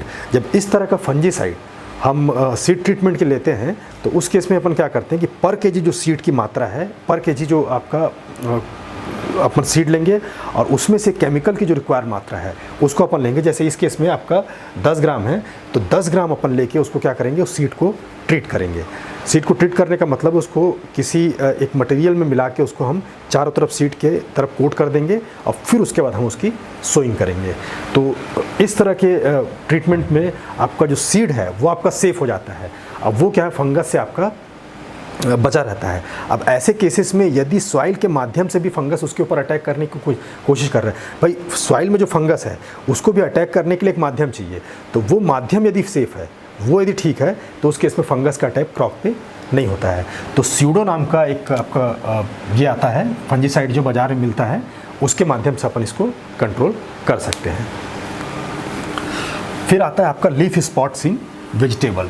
तो कई सारे वेजिटेबल्स में आपका लीफ स्पॉट आता है, बहुत सारे वेजिटेबल इससे अफेक्टेड होते हैं, लेकिन इसके जो कॉजल ऑर्गेनिज्म होते हैं वो सबके अलग अलग होते हैं और एग्ज़ाम में आपके पूछे जाते हैं। जैसे चिली में आपको सर्कोस्पोरा आएगा, इसमें सर्कोस्पोरा कैप्सिकी दिखाई देगा, ये उसका कॉजल ऑर्गेनिज्म है। जबकि आपका टोमेटो में यही जब लीफ स्पॉट आएगा तो उसका जो कॉजल ऑर्गेनिज्म होगा आपका सेप्टोरिया लाइकोपर्सिकी होगा। यही चीज़ आपकी भिंडी में आएगी। चिल्ली और टोमेटो और ब्रिंजल ये एक ही फैमिली की क्रॉप है, तो उसमें तो लीफ स्पॉट आता ही आता है, ये आपको ध्यान रखना है। लेकिन इसके अलावा जो सोलेनेसी फैमिली की क्रॉप नहीं भी हैं उसमें भी लीफ स्पॉट आता है। तो उसमें जो है कॉजल ऑर्गेनिज्म, जैसे भिंडी हो गया तो इसमें आपके सर्कोस्पोरा स्पीसीज़ भी आएगा और सर्कोस्पोरा आपका एब्लोमाकी भी आएगा। ये भी आपका दो मतलब मेजर ये है, लेकिन इसमें जो अफेक्ट जो होता है इसका ज़्यादा होता है, एब्लोमाकी का अफेक्ट ज़्यादा होता है। जबकि ब्रिंजल में आपका सर्कोस्पोरा सोलेनाई आएगा। इसमें आपको ध्यान रखना है कि चिलीज़ में आपका कैप्सिकी आएगा जो कि इसके बॉटनिकल नेम से कनेक्टेड है। ऐसे ही आपका टोमेटो भी इसके बॉटनिकल नेम से कनेक्टेड है और ब्रिंजल भी आपका सोलेनेसियस क्रॉप है तो इसके बॉटनिकल नेम से कनेक्टेड है। तो इनके ये जो पोर्शन है ये आपके सेम रहेंगे, लेकिन ये जो नेम है आपके बॉटनिकल नेम्स के द्वारा आपको याद हो सकते हैं। फिर आपको ओनियन जो लीफ ब्लाइट आता है और पर्पल ब्लॉट जो आता है वो भी एक तरह का क्या लीफ स्पॉट ही है, और उसके जो कॉजल ऑर्गेनिज्म है आपका बेट्रोटिस स्पीसीज़ है और अल्टरनेरिया स्पीसीज़ है। फिर आपका वाटरमेलन है, वाटरमेलन में भी आपका अल्टरनेरिया के थ्रू ये चीज़ होता है और कोलेटोट्राइकम स्पीसीज़ के द्वारा होता है। यहाँ पे एक ध्यान रखिएगा कि लीफ स्पॉट एक तरह का क्या है कि ये फंगस, कई फंगस का जो समूह होता है, मतलब इसमें ज़रूरी नहीं कि आपका एक ही फंगस अटैक कर रहा हो, कई फंगस का समूह जो है वो आपस में मिल के भी उस चीज़ को अटैक कर सकते हैं, और वो लीफ में बेसिकली वो, जैसे लीफ स्पॉट आपका नाम ही है, लीफ पे बेसिकली वो अटैक करते हैं, जिससे क्या है फोटोसिंथेसिस की जो प्रोसेस है वो आपकी बाधित होती है। जैसे आगे हम इसका सिम्टम देखेंगे। सिम्टम जो है इसमें बेसिकली जो पाया जाता है, इसमें ब्राउन कलर का आपका स्पॉट पाया जाएगा, और उस स्पॉट की जो खासियत होगी उसमें आपका कॉन्सेंट्रिक जो रिंग है, कॉन्सेंट्रिक रिंग मतलब आपका जो सकेंद्री रिंग जो कहते हैं, सकेंद्री वृत्त जो कहते हैं अपन जो पढ़ते हैं, तो सकेंद्री वृत्त जैसा आपको इसमें सिम्टम दिखाई देगा। अभी तक आपने ये देखा होगा कि किसी भी जो लीफ में जो रोग का अटैक आता है तो उसमें जो आपका जो मतलब कहना चाहिए कि सिम्टम जो भी आएगा, जिस घाव का जो सिम्टम आएगा उसका जो साइज़ होता है और उसका आकार होता है वो आपका इर्रेगुलर होता है। इर्रेगुलर मतलब अनियमित आकार का। लेकिन इस केस में अपन देखेंगे जैसे लीफ स्पॉट में, तो लीफ स्पॉट में आपको इसका आकार जो आपको सर्कुलर दिखाई देगा, आकार इसका सर्कुलर दिखाई देगा। दूसरा, ये पहले तो ब्राउन कलर में होगा, जब स्टार्टिंग में जब आएगा ये ब्राउन में होगा, और लास्ट में फिर टर्न हो जाएगा आपका ब्लैक कलर में, ये आपको दिखाई देगा। इस तरफ के सिम्टम और भी दूसरे उसमें आ सकते हैं, लेकिन इसकी एक पर्टिकुलर जो कहना चाहिए कि खासियत है कि इसमें आपका कंसंट्रिक जो है वो आपका रिंग पाया जाएगा, या फिर सकेंद्री एक तरह से वृत्त जैसा आपका रिंग पाया जाएगा, और उसके चारों ओर आपको ब्राइट येलो कलर का एक लेयर दिखाई देगा। जैसे यहाँ पे आपको दिखाई दे रहा है, तो ब्राइट येलो कलर का लेयर दिखाई दे रहा है। पहले छोटे स्पॉट में होंगे और फिर धीरे धीरे क्या होते जाएंगे, बढ़ते जाएंगे। क्योंकि सीड और सॉइल के थ्रू आ रहे हैं तो ये बाहर से ना आके इसी के अंदर से आते हैं, तो ये धीरे धीरे यहाँ से बढ़ते हुए फिर अपना आकार वो धीरे धीरे बढ़ाते जाएंगे। तो एक तरह से सबसे जो इम्पॉर्टेंट चीज़ है कि सेकेंडरी जो रिंग्स है वो आपके लीफी स्पॉट्स में पाए जाते हैं। ये आपका सॉइल बोर्न भी है, मतलब इस सॉइल के माध्यम से भी फैल सकता है और इस सीड के माध्यम से भी फैल सकता है। और इसके जो फंगस होते हैं, फंगस जो पैथोजन हैं, वो सॉइल में मतलब ये फेमस है इस चीज़ के लिए कि सॉइल में 10 साल तक या 10 साल से ज़्यादा समय तक ये सर्वाइव कर जाते हैं। मतलब यदि आपने सॉइल का फंगस के लिए आपने ट्रीटमेंट नहीं किया तो ये धीरे धीरे क्या है वो सॉइल में परसिस्ट करते रहते हैं और एक लंबे समय तक अपना अस्तित्व वहाँ पे बनाए रखेंगे और हर साल आने वाले क्रॉप को अफेक्टेड करेंगे। और ये जो स्प्रेड होते हैं ये आप इरिगेशन वाटर के थ्रू हो सकते हैं। मान लो एक फील्ड से आपने क्या किया, दूसरे फील्ड में इरिगेशन वाटर आपने सप्लाई किया, तो वहाँ से फंगस सॉइल वाटर के माध्यम से क्या कर सकते हैं, इरिगेशन वाटर के माध्यम से वो वहाँ जा सकते हैं। इसके अलावा जो आपका इम्प्लीमेंट जो आप यूज़ कर रहे हो, तो इम्प्लीमेंट्स पे भी सॉइल लगा हुआ है जो कि फंगस से आपका इन्फेक्टेड है और दूसरे आप फील्ड में यूज़ कर रहे हैं, तो वहाँ पर जाके ये क्या कर सकता है, उसको अटैक कर सकता है। तो ये आपका लीफ स्पॉट है। लीफ स्पॉट भी जैसा कि आप देख रहे हैं ये फंगस की वजह से है, तो इसमें भी अपन क्या करेंगे, फंजीसाइड का यूज़ करेंगे। बस इसमें थोड़ा सा ये अंतर हो जाता है कि बाकी चीज़ों में जैसे ब्रिंजल अपन ने लिया या टोमेटो लिया या फिर चिली लिया, तो उसमें हम एक ही तरीके का अपन फंजीसाइड यूज़ करते हैं। लेकिन जैसे ओनियन वगैरह हो गया तो उस केस में क्या है, फंजीसाइड अपन स्पेसिफिक लेते हैं, उसमें हर फंजीसाइड को अपन यूज़ नहीं कर सकते।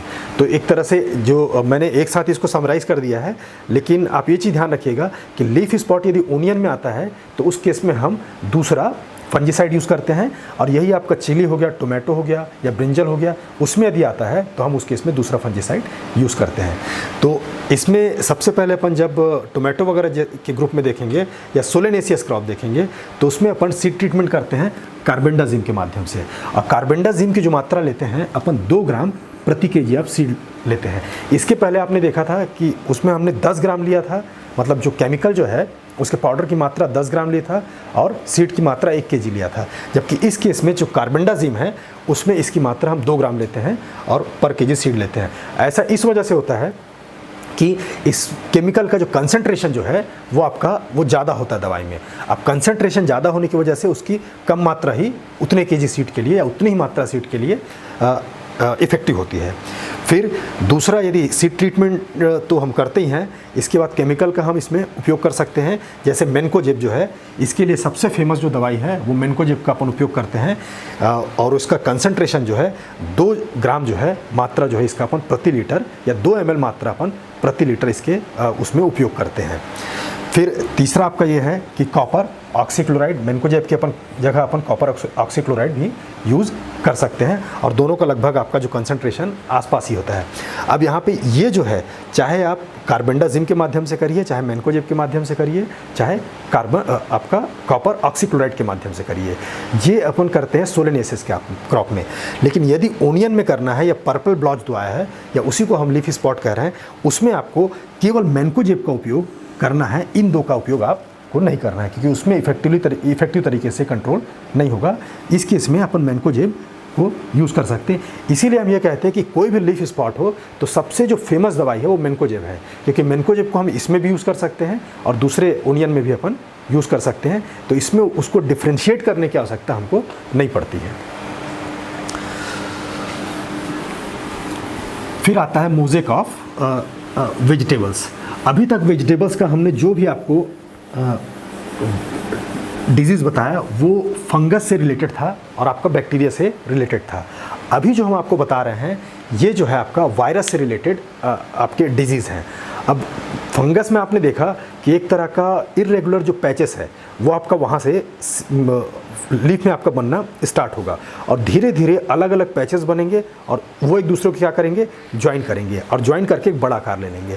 लेकिन यहीं पे आप देखिए कि वायरस का जो अटैक है, वायरस का अटैक बिल्कुल आपका दूसरे तरीके का होता है। इसमें पूरा लीफ आपका क्या होगा, एक साथ अफेक्टेड होगा, पूरा लीफ आपका अफेक्टेड होगा। और इसमें एक आपकी खास बात होगी कि इसमें आपको 3 टाइप का आपको अलग अलग सेगमेंट मिलेगा। जैसे कुछ आपको लीफ का पोर्शन आपको येलो मिलेगा, कुछ आपको लीफ का पोर्शन हरा मिलेगा, लेकिन ये लाइट हरा होता है, मतलब आपका लाइट ग्रीन होता है, मतलब कलर के जो डिस्कलरेशन जो है वो आपका काफ़ी कम होगा, हरा होगा लेकिन कम मात्रा में होगा। और उसके आगे अपन तीसरा जो पोर्शन देखेंगे, कुछ एरिया ऐसा होगा जिसमें आपका जो हरापन है वो बेहद ज़्यादा गाढ़ा होगा। और बेहद ज़्यादा गाढ़ा होगा हम किसके रिस्पेक्ट में कह रहे हैं कि नॉर्मल जो सीड का वो आपका लीफ का जो कलर होता है या जो ग्रीन होता है उसकी अपेक्षा कुछ कलर तो क्या हो जाएंगे, फेड हो जाएंगे, और कुछ कलर आपके ज़्यादा डार्क हो जाएंगे। तो 3 टाइप का आपको मतलब एग्जैक्टली आपको पूरे लीफ में 3 अलग अलग टाइप के आपको रीज़न दिखाई देंगे। और ओवरऑल यदि आप इस लीफ को देखना चाहेंगे तो ये आपको एक पीला कलर का अपीयरेंस देगा, और धीरे धीरे क्या करेगा, वो पीला कलर भी आपका ख़त्म होकर एक सूखने जैसा आपको अपीयरेंस देगा। तो ये आपका कोई भी वायरल जो डिजीज़ है उसका एक कैरेक्टरिस्टिक्स है। तो मोज़ेक ऑफ वेजिटेबल या जितने भी वेजिटेबल में आपके मोज़ेक जो डिजीज़ आएंगे वो वायरल इन्फेक्शन की वजह से होता है। और जैसा कि मैंने पहले बताया कि आपका जो वायरस जो है, वायरस को फैलने के लिए या उसके ट्रांसमिशन के लिए हमको क्या चाहिए, एक वेक्टर चाहिए। और यहाँ पे फील्ड में जो वेक्टर का मेन जो काम करता है वो आपका इंसेक्ट करता है, क्योंकि इंसेक्ट के मूवमेंट को यदि हमने चेक नहीं किया तो हम वायरस को फैलने से नहीं रोक सकते। इसीलिए कभी कभी ये क्वेश्चन उठता है कि यदि हमको वायरस को कंट्रोल करना है, तो वायरस को यदि कंट्रोल करना है तो उस केस में हम इंसेक्टिसाइड का उपयोग क्यों करते हैं। भाई वायरस का यदि हमको कंट्रोल करना है तो हम वायरस से रिलेटेड जो है केमिकल्स का अपन यूज़ करें, लेकिन उसकी जगह अपन क्या करते हैं, अपन इंसेक्टिसाइड का यूज़ करते हैं। तो इंसेक्टिसाइड का यूज़ अपन प्रिवेंटिव मेजर के तौर पे करते हैं कि यदि इसका मतलब ये होता है कि यदि आपने क्या किया, उसके वेक्टर को कंट्रोल कर लिया तो वायरस फैलने के चांसेस आपके लगभग ख़त्म हो जाते हैं। तो ये जो फैलता है, जो वायरल डिजीज़ जो है, ये बेसिकली फैलता है आपका एफिड के माध्यम से। एफिड को अपन जैसे जानते हैं, आपको माहू जो है, माहू आपको फील्ड में मिलेगा, कई तरह के वेजिटेबल है जिसमें माहू आपका लगता है। तो माहू जो है ये वेक्टर के ट्रांसमिशन का काम करता है। ये क्रॉप पे बैठेगा, क्रॉप से यहाँ पे वायरस को रिसीव करेगा, फिर जाके दूसरे क्रॉप पे जाएगा, वहाँ पे वायरस को क्या करेगा, डिस्चार्ज करेगा। तो इस तरह से क्या है, माहू क्या करता है, आपका वायरल डिजीज़ को फैलाता है। इस टाइप के जो डिजीज़ में जो सिम्टम आएंगे, आपका जो लीफ जो होगा उसमें आपका जो ग्रोथ है वो आपका मुड़ा हुआ रहेगा, मतलब एक तरह से उसमें एक कहना चाहिए कि डिफॉर्म हो जाएगा। जो लीफ जो है वो आपका डिफॉर्म हो जाएगा। मतलब फंगस वाले इन्फेक्शन में हमने देखा है कि लीफ का साइज़ आपका इंटैक्ट रहता है, ना तो छोटा होगा ना बड़ा होगा। उसमें क्या जाएंगे, उसमें कुछ इस तरह से गोलाकार सिम्टम आएंगे, लीफ के ऊपर दिखाई देंगे, आपको उसमें दिखाई नहीं देंगे। लीफ के ऊपर आपको क्या दिखाई देंगे, वो दिखाई देंगे, आपको उस पर दिखाई नहीं देंगे। लेकिन इसमें क्या होता है कि इसमें लीफ का साइज़ जो है ना डिस्टॉर्ट हो जाता है। तो साइज़ यदि स्टार्ट हो जाएगा तो उसके इसमें लीफ की जो ओरिजिनल जो कैनोपी एरिया है या वो आपका छोटा हो जाता है। तो उस पर आपको क्या दिखेंगे, आपको लाइट और डार्क ग्रीन के आपके स्पॉट्स दिखाई देंगे, और लीव्स जो है जिसका नॉर्मल जो साइज़ होता है उसके अपेक्षा वो साइज़ क्या हो जाएगा, छोटा हो जाएगा। और इस तरह का जो डिजीज़ है ये आपको कॉमन जो आपको दिखाई देगा वो आपका ब्रिंजल हो गया, चिली हो गया, टोमेटो हो गया और गार्ड्स हो गया। मतलब ये मानिए कि आपका जो ये डिजीज़ जो है, ये वायरल डिजीज़ जो है आपका सोलेनेसियस क्रॉप में आता है। और जितने भी गार्ड्स होते हैं मतलब आपके जैसे बिटर गार्ड हो गया, आपका लॉन्ग गार्ड हो गया या वाटर गार्ड हो गया, ये सब जो चीज़ें हैं उसमें ये ज़्यादा दिखाई देते हैं, या उसी के क्या है ये वो है डिजीज़ हैं। फिर इसका अपन उसकी बात करेंगे कि कंट्रोल मेज़र इसमें अपन किस तरह से कर सकते हैं। तो कंट्रोल मेज़र के लिए सबसे इफेक्टिव तरीका जैसे मैंने आपको बताया कि इसमें यदि हम इंसेक्ट को कंट्रोल कर लेते हैं तो इस डिजीज़ को भी अपन कंट्रोल कर लेते हैं। तो इसके लिए जो है इंसेक्ट को कंट्रोल करने के लिए अपन फेरोमोन जो ट्रैप है अपन उसका यूज़ करते हैं। फेरोमोन ट्रैप क्या है, एक तरह का एक मतलब आपका कागज़ का या एक तरह के प्लास्टिक का एक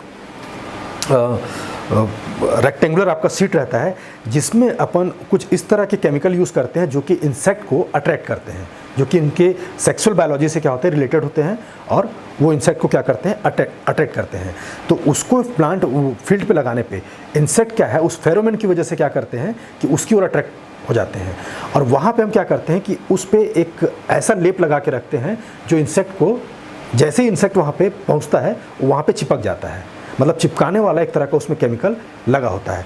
तो एक बार वो इंसेक्ट चिपकने के बाद, जैसे यहाँ पे आप देख रहे हो, जब इसको लगाया गया होगा तो ये पूरा क्लीन था, पूरी तरह से क्लीन था, लेकिन उसके बाद क्या हुआ कि पूरे माहू जो है इसमें जाके चिपक गए हैं। तो इस तरह से क्या है हम इसको वहाँ पे उपयोग करके लगा सकते हैं। और इनकी भी मात्रा जो है आपकी, जिस तरह से केमिकल की मात्रा होती है कि ऑप्टिमम अपन मात्रा लेते हैं पर हेक्टेयर में, वैसे ही इसको रिसर्च के द्वारा ही पाया गया है कि प्रति हेक्टेयर जो है कुछ निश्चित मात्रा लगाई जानी चाहिए, तभी इंसेक्ट वहाँ पे उसकी पॉपुलेशन के हिसाब से कंट्रोल हो पाते हैं। तो इसमें हम प्लेसिंग येलो स्टिकी ट्रैप्स ये अपन लेते हैं 12 की संख्या में लेते हैं प्रति हेक्टेयर। यदि आपको 1 हेक्टेयर में लगाना है तो 12 की संख्या में, और उसका एक स्टैंडर्ड साइज़ होता है, उसको अपन यूज़ करते हैं। इसके अलावा इसमें हम क्या करते हैं कि जो बायोलॉजिकल यदि कंट्रोल हम इसमें करते हैं तो मोज़ेक में बायोलॉजिकल कंट्रोल जो है वायरस के मामले में क्या है, बहुत इफेक्टिव है।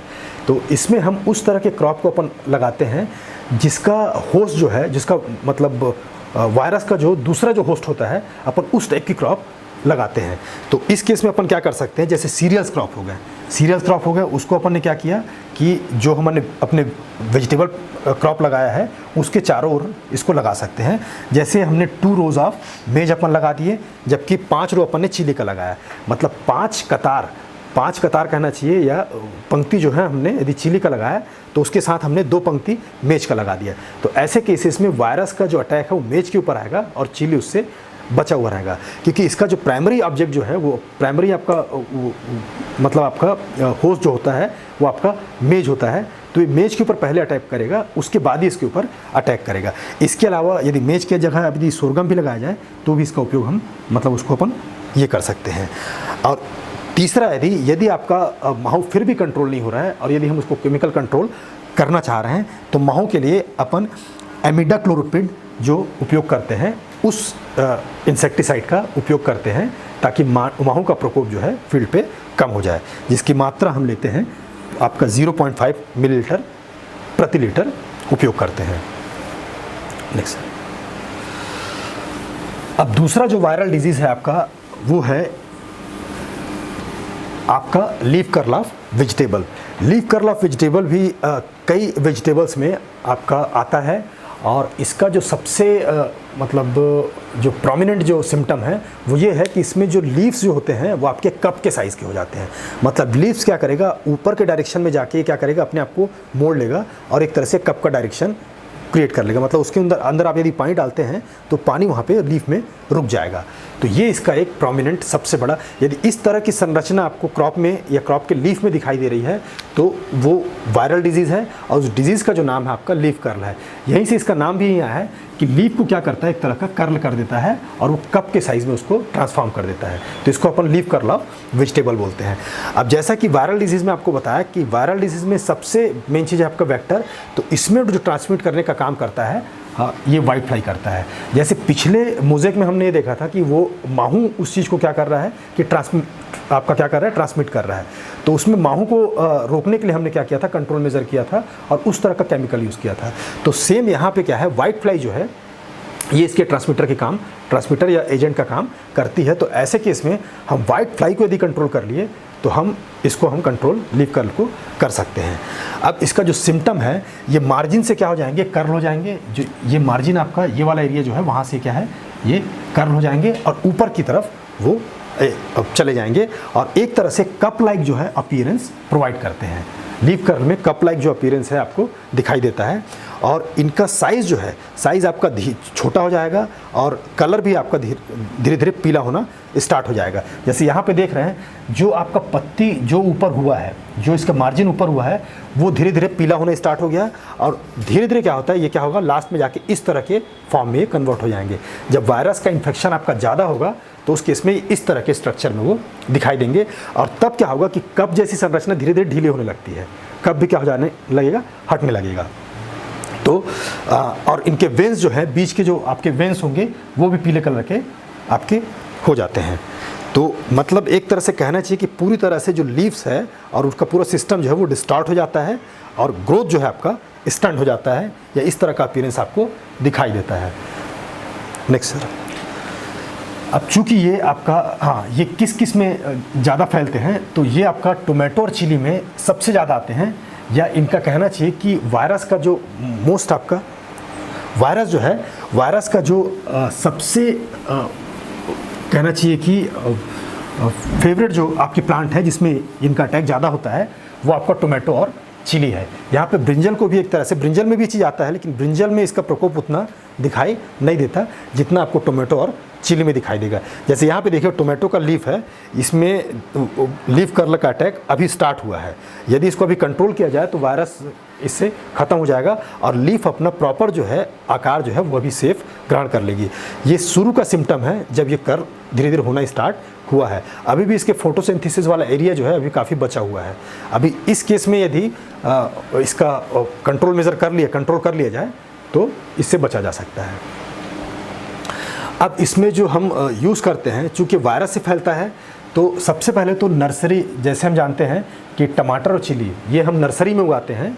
नर्सरी में जब उगाते हैं और उसको हम फील्ड में क्या करते हैं, 20 से 21 दिन बाद अपन ट्रांसप्लांट करते हैं, तो इससे प्लांट की ग्रोथ अच्छी आती है। तो सबसे पहला जो सोर्स है फैलने का वो नर्सरी होता है। तो नर्सरी में हम क्या करते हैं कि नर्सरी को हम इतना सेफ रखते हैं कि वहाँ पे आपका डिजीज़ का फैलाव ना हो। सबसे पहले चांसेस आपके यहीं पे होते हैं। और इसके अलावा येलो स्टिक की जो ट्रैप है ये भी अपन यूज़ करते हैं, क्योंकि वाइट फ्लाई को भी, जो माहू को अपन जो कंट्रोल कर सकते हैं, वाइट फ्लाई को भी अपन वहाँ से कंट्रोल कर सकते हैं। और इसके अलावा यदि हमको केमिकल कंट्रोल की आवश्यकता हुई तो हम इसमें मोनोक्रोटोफॉस को यूज़ करते हैं, क्योंकि मोनोक्रोटोफॉस जो है वो वाइट फ्लाई को आसानी से कंट्रोल करती है। तो जिसका आपका मात्रा होता है आपका 1.5 मिलीलीटर प्रति लीटर। अब आता है आपका early blight of tomato. Early blight आपका सेम उसी तरह का आपका डिजीज़ है, ये भी फंगल डिजीज़ है और ये अल्टरनेरिया सोलेनाई का, ये उसमें आपको बताया था कि वो आपका सेकेंडरी रिंग बनता है, लेकिन ये सब क्रॉप के संदर्भ में बताया था। ये पर्टिकुलर जो आता है वो आपका टोमेटो के क्रॉप में तो ये दिखाई देता ही देता है और उसका जो कॉजल ऑर्गेनिज्म है ये आपको एग्जाम के हिसाब से पूछता है, वो है आपका अल्टरनेरिया सोलेनाई। इसमें सेम आपका क्या बनेगा, कंसेंट्रिक रिंग बनेगा और इस तरह का पैटर्न जो पहले बताया था उस तरह का इसमें देखा जाता है।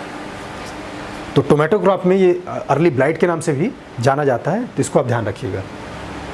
हाँ, ये इसका इफेक्ट, इसमें आपको टोमेटो का जो फल होगा और दूसरे क्रॉप में आपको फल में वैसा इफेक्ट दिखाई नहीं देगा जैसा कि टोमेटो में आपको इसके फल में दिखाई देता है।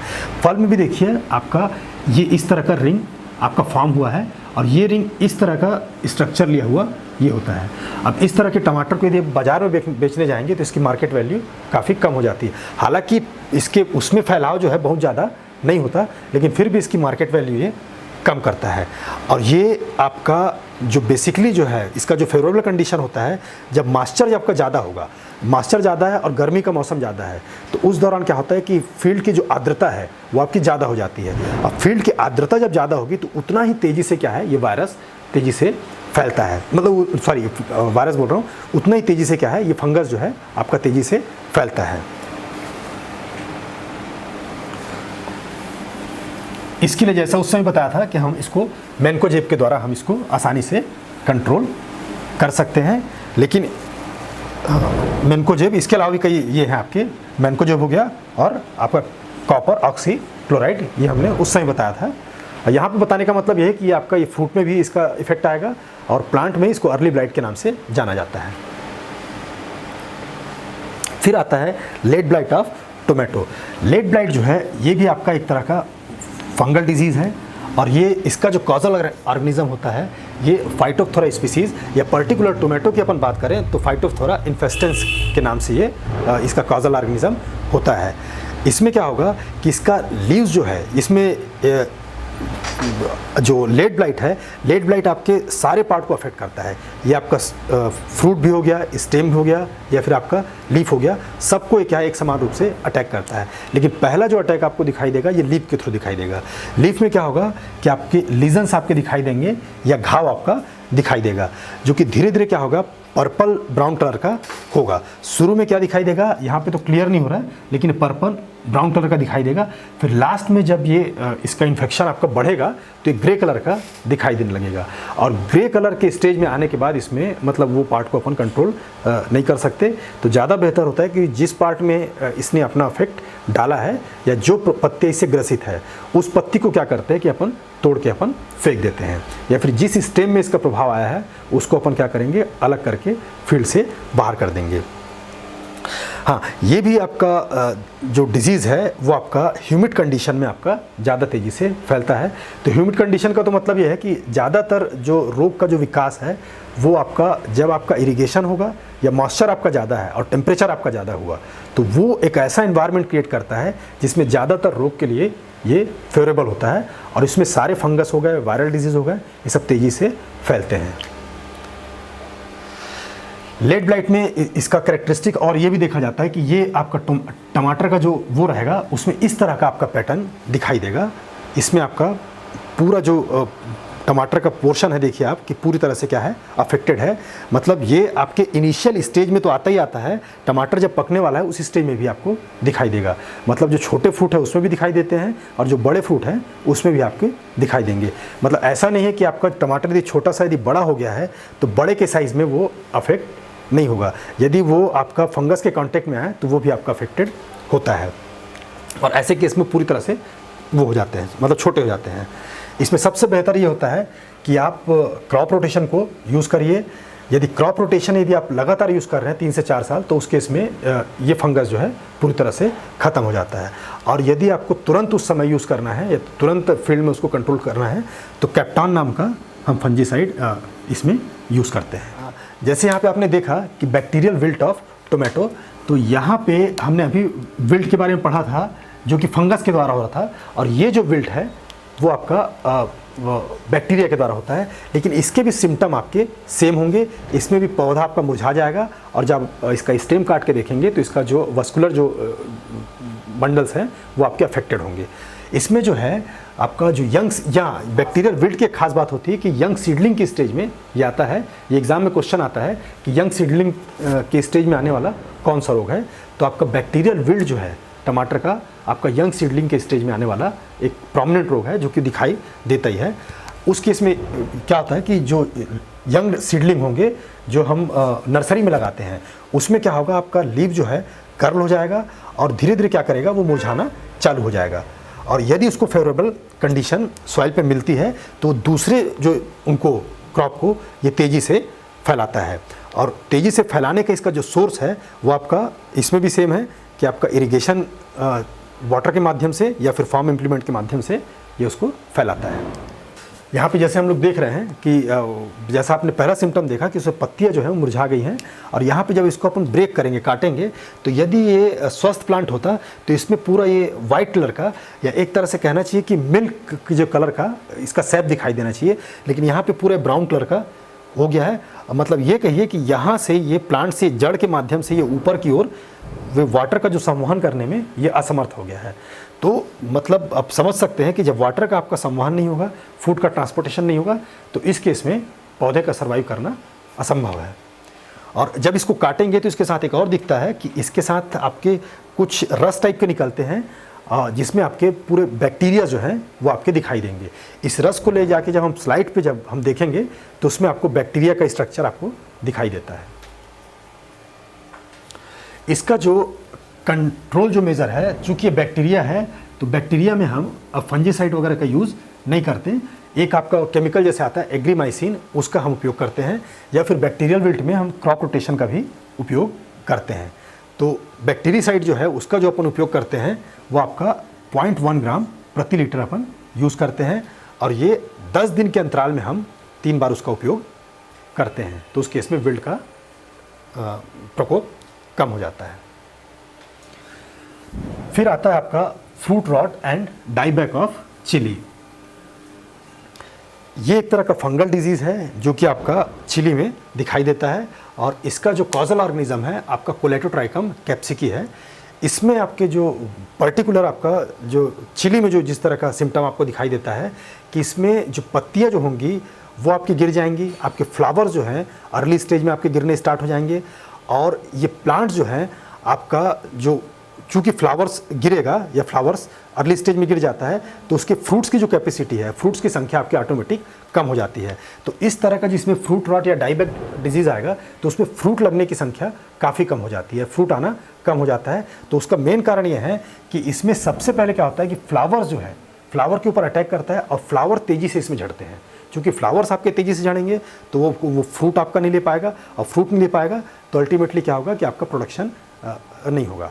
और इसके अलावा फ्रूट यदि आ चुका है तो फ्रूट में भी इनका इफेक्ट पड़ता है, और फ्रूट की क्वालिटी को क्या करते हैं ये ख़राब कर देते हैं, उसको सड़ा देते हैं। इस रॉट का मतलब, फ्रूट रॉट का मतलब ही है कि फ्रूट में यदि ये अटैक करता है तो फ्रूट को क्या करता है, ये सड़ा देता है। और badly diseased fruit turn straw coloured with less pungency. इसमें जो आपका जो फ्रूट होगा, मतलब जो आपका चिली होगा, वो क्या होगा कि लास्ट में आपको स्ट्रा के कलर का दिखाई देगा, और यदि उसका जो आप स्मेल देखेंगे तो स्मेल में जो तीखापन होता है वो आपका ख़त्म हो जाएगा। क्योंकि जो कैप्सिकी नाम का जो केमिकल होता है ये उसको क्या करता है, उसको मॉडिफाई करने का काम करता है। मतलब यदि वो जैसे अटैक करेगा तो उस जो केमिकल के स्ट्रक्चर को ही चेंज कर देता है, तो उसका जो पंजेंसी जो आता है या तीखेपन की जो महक होती है वो आपकी ख़त्म हो जाती है। या जो अफेक्टेड प्लांट है उसको आप काट के देखें और उसको सूंघ के देखें तो उसकी पंजेंसी गायब है, तो इसका मतलब फ्रूट रॉट का उसमें अटैक है।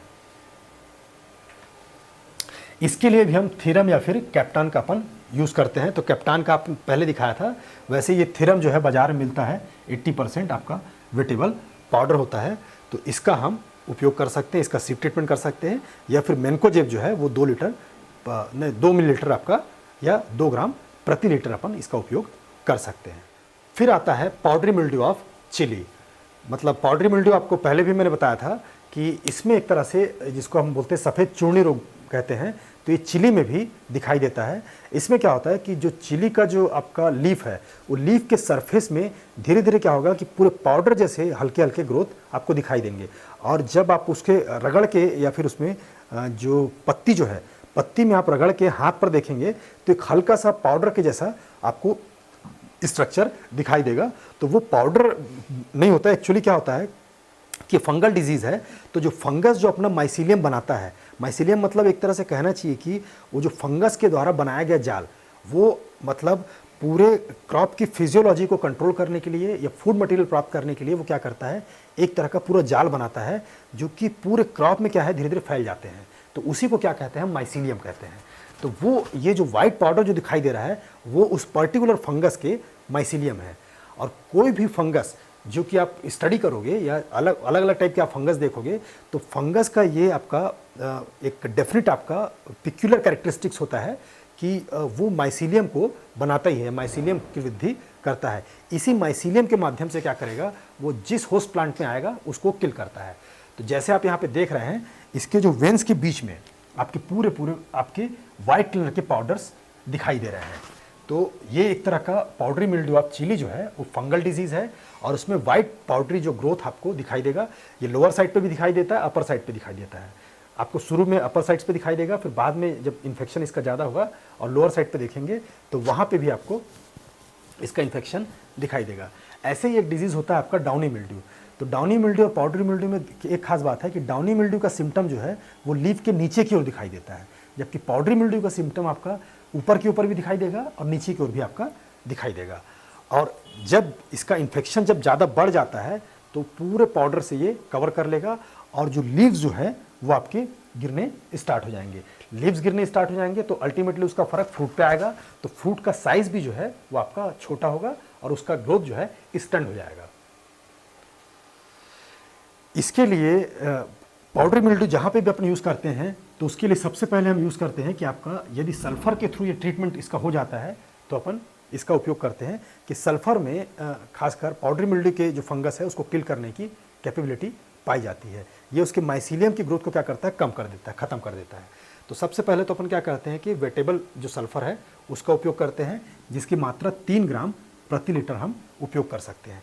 इसके अलावा कार्बेंडाजिम का भी अपन उपयोग करते हैं, जो कि 1 ग्राम प्रति लीटर की मात्रा से हम 3 स्प्रे उसका करते हैं, और 3 स्प्रे हम मतलब आपके 15-15 दिन के इंटरवल में करते हैं। मतलब जैसे ही क्या होगा कि आपका इसका सिम्टम दिखाई दिया या वाइट आपका पाउडरी ग्रोथ दिखाई दे रहा है, तो पहला आप उसमें कार्बेंडाजिम का पहला स्प्रे कर दीजिए, फिर 15 दिन बाद फिर दूसरा स्प्रे, और फिर 15 दिन बाद तीसरा स्प्रे।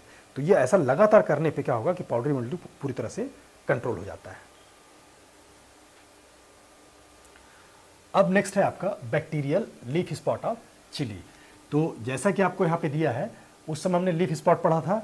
अब ये जो लीफ स्पॉट है ये बैक्टीरियल लीफ स्पॉट है, कि कहने का मतलब ये है ये जो लीफ स्पॉट जो है वो बैक्टीरिया के माध्यम से फैलता है। तो जैसे बैक्टीरिया फैलने से या बैक्टीरिया का जो सिम्टम आता है उसी टाइप का सिम्टम इसमें आपको दिखाई देगा। जैसे कप लाइक जो स्ट्रक्चर है वो आपको वायरस के केस में दिखाई देगा, लेकिन इसमें जो है बैक्टीरिया के केस में आपको देखिए कि इर्रेगुलर आपके पैचेस इस तरह से दिखाई देंगे, और जो वेंस का जो कलर है वो आपका धीरे धीरे चेंज होता जाएगा। वेंस का कलर आपका धीरे धीरे चेंज होता जाएगा, और मार्जिन पे क्या करेगा, उसको उसका ग्रोथ जो है उसको स्टन कर देगा। तो इसमें क्या होता है कि स्मॉल सर्कुलर इरेगुलर और डार्क ब्राउन कलर का आपको स्पॉट शुरू में दिखाई देगा, और यदि इसको ट्रीट न किया गया तो फिर यही क्या होते हैं कि अलग अलग जो एरिया है वो एक साथ कवर कर लेंगे और उनका पूरे का कलर क्या हो जाएगा, ब्लैक आपको दिखाई देने लगेगा। तो बैक्टीरियल लीफ स्पॉट का ये कैरेक्टरिस्टिक्स है। नेक्स्ट सर, इसका मैनेजमेंट जो है ये मैनेजमेंट अपन बोर्डेक्स मिक्सचर के थ्रू करते हैं। जैसे बोर्डेक्स मिक्सचर आप जानते हैं, नीला थोथा जो बाजार में मिलता है उसके थ्रू इसको प्रिपेयर किया जाता है। नीला थोथा और जो चूना है उन दोनों को मिला के जो है बोर्डेक्स मिक्सचर का अपन प्रिपरेशन करते हैं।